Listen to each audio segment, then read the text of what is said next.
a ball. Assalamualaikum warahmatullahi wabarakatuh. Halo, saya Siti Hasanah, mahasiswa Psikologi Universitas Proklamasi 45 Yogyakarta.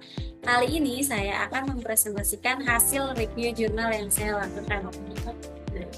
Berikut judul yang saya review mengenai pengaruh kompetensi komunikasi manajer terhadap peningkatan tingkat kecemasan komunikasi karyawan dan tinjauan pustaka. Nah, berikut daftar isi yang saya review dalam penelitian ini mengenai latar belakang masalah, teori yang digunakan, metode penelitian, subjek penelitian, teknik analisis data, hasil penelitian, dan kesimpulan.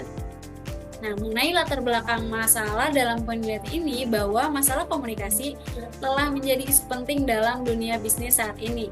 Agar organisasi menjadi sukses, tidak hanya cukup memiliki modal yang kuat dan infrastruktur teknologi yang mumpuni, tetapi juga diperlukan lingkungan komunikasi perusahaan yang efektif. Komunikasi berperan sebagai perangkat dalam organisasi dan memperkuat semangat tim dengan meningkatkan motivasi karyawan. Kompetensi komunikasi para manajer memainkan peran penting dalam pembentukan kepedulian komunikasi karyawan.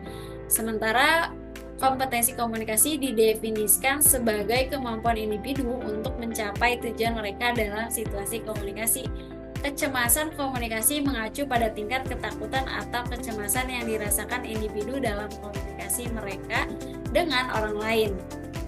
Nah, kemudian teori yang digunakan dalam penelitian ini yaitu menurut Wiman, kompetensi komunikasi didefinisikan sebagai kemampuan untuk membuat pilihan yang tepat di antara perilaku dan keterampilan komunikasi yang tersedia agar berhasil mencapai tujuan individu dalam situasi komunikasi.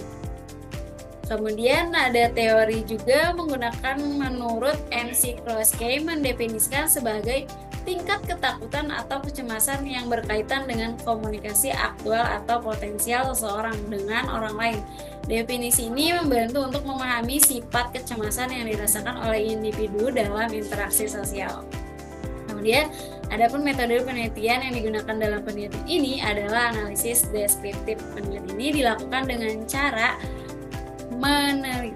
mengamati tesis-tesis yang relevan yang ditemukan melalui pemindaian antar situs pencarian tesis YOK dengan kata kunci kompetensi komunikasi dan kecemasan komunikasi.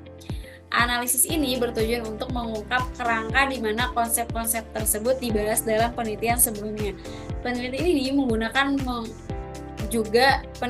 juga menggunakan purposive sampling untuk memilih tesis yang relevan dan metode analisis isi deskriptif untuk mengevaluasi dan menyajikan temuan dari studi-studi yang ada. Nah, subjek penelitian ini yaitu karyawan menjadi fokus utama dalam hal bagaimana mereka mengalami kecemasan komunikasi yang dapat dipengaruhi oleh cara manajer berkomunikasi. Teknik analisis data yang digunakan dalam penelitian itu yang pertama, peneliti melakukan analisis deskriptif untuk mengevaluasi dan menyajikan temuan dari hasil tesis-tesis yang relevan. Teknik ini digunakan untuk memberikan gambaran umum tentang bagaimana konsep kompetensi komunikasi dan kecemasan komunikasi dibahas dalam literatur yang ada. Kemudian metode ini digunakan untuk menganalisis isi dari penelitian yang ada, baik yang bersifat kualitatif maupun kuantitatif. Analisis isi deskriptif membantu peneliti untuk mengidentifikasi tema-tema utama dan kecenderungan dalam penelitian berkaitan dengan komunikasi karyawan dan kompetensi manajer. Nah, 3. Peneliti menggunakan data dari berbagai tesis yang ditemukan melalui pemindaian di situs pencarian tesis YOK yang kemudian dianalisis untuk mengungkap kerangka di mana kedua konsep tersebut dibahas. Hasil penelitian menunjukkan adanya hubungan dalam signifikan antara kompetensi komunikasi manajer dan keandalan dalam organisasi.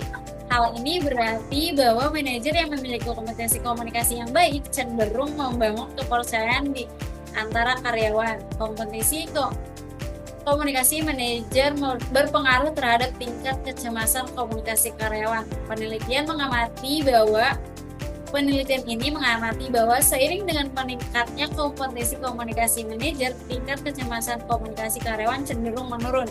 Ini menunjukkan bahwa manajer yang efektif dalam berkomunikasi dapat mengurangi kecemasan yang dialami oleh karyawan. Nah, kesimpulan dari penelitian ini menegaskan bahwa kompetensi komunikasi manajer memiliki peran yang sangat penting dalam menciptakan lingkungan kerja yang efektif dan produktif. Penelitian menunjukkan bahwa manajer yang memiliki keterampilan komunikasi yang baik dapat membantu hubungan yang lebih kuat dengan karyawan, sehingga meningkatkan kepercayaan dan keandalan dalam organisasi. Selain itu, peningkatan kompetensi komunikasi manajer berhubungan langsung dengan penurunan kecemasan komunikasi di kalangan karyawan, menunjukkan bahwa manajer yang efektif dapat mengurangi ketidakpastian dan kecemasan yang dialami oleh karyawan saat berinteraksi.